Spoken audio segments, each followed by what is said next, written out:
In December of 1941, my life changed forever. I was an American civilian working at the Cavite Naval Yard in the Philippine Islands when the war began. The very morning after Pearl Harbor was attacked, what followed were years of uncertainty, fear, and survival under Japanese occupation. This diary is a first-hand account of what I witnessed, what I endured, and what I felt as a prisoner of war in the Philippines. It's a story of endurance, of loss, and of hope, from a man who lived through one of history's darkest chapters. My name is Mack Tilling. These are my true experiences, exactly as I wrote them. The first I knew that the war was on Monday morning, December 8th. Checking in at the supply office of the Cavite Naval Yard, I noticed groups of office men talking about the bombing of Pearl Harbor, the news of which was phoned over from Manila. The first bombing in the Philippine Islands was Clark Field and Camp J-14. On December 8th and the 9th, Nichols Field was bombed, which is on the edge of Manila. On December 10th, Cavite Naval Yard was bombed, as was Nichols Field again. The bombing of the Cavite Naval Yard, where I was employed as a storekeeper, was bombed at about 12:40 p.m. I generally had lunch at home, but on this day I ate at Wong's Kitchen just outside the yard gate, which enabled me to get back to my work about 25 minutes sooner. Consequently, I was in the yard when the air raid went. If I ate my lunch at home, I would not have been in the yard bombing.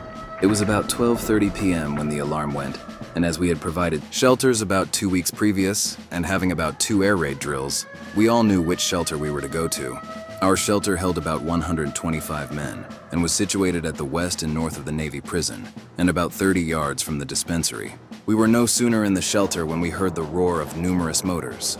Looking up, we observed 3 squadrons of 27 planes each, flying at an altitude of about 20,000 feet.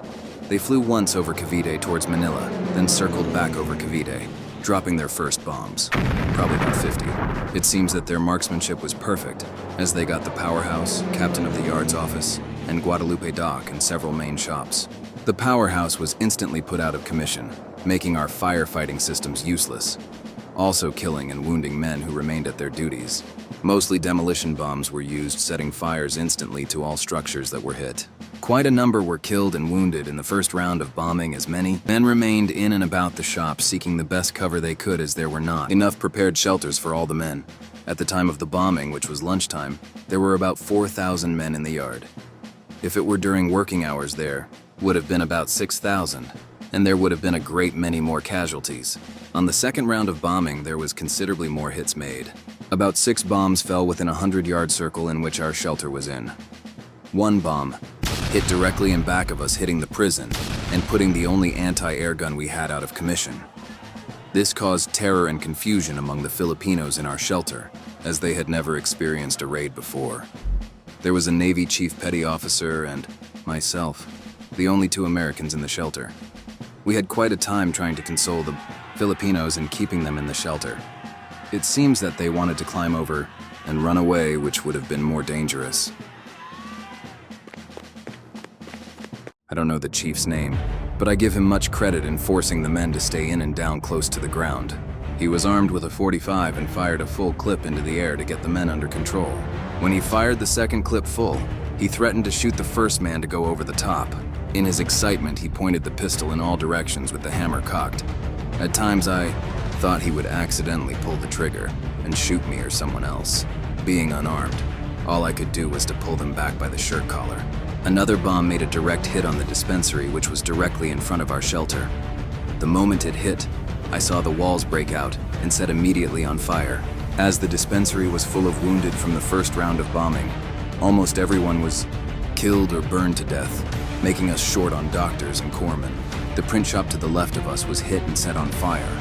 Also, the archway through the heavy wall which encircled the commissary was hit. In this archway, many men were sheltered, none were hit. A provision store also on our right was hit, but luckily no fire started from this. There were 2 submarines, the SL and the SR, hit on the shipways. The SR getting a direct hit on the coning tower. I understand several men were killed in this sub. The Otus, a ship which was just finished from being converted from a merchant vessel, was just about in readiness to leave on its first cruise. She got a hit in the stern. I do not know the damage, although she left in a seaworthy condition. The destroyer Peary was hit also in the stern and her mast demolished. I understand there was quite a few casualties among the crew. The Peary stayed within the Bay Area. An hour after the start of the bombing and the heat being so intense from the dispensary, we thought it best to leave the shelter, the planes having left the Cavite area.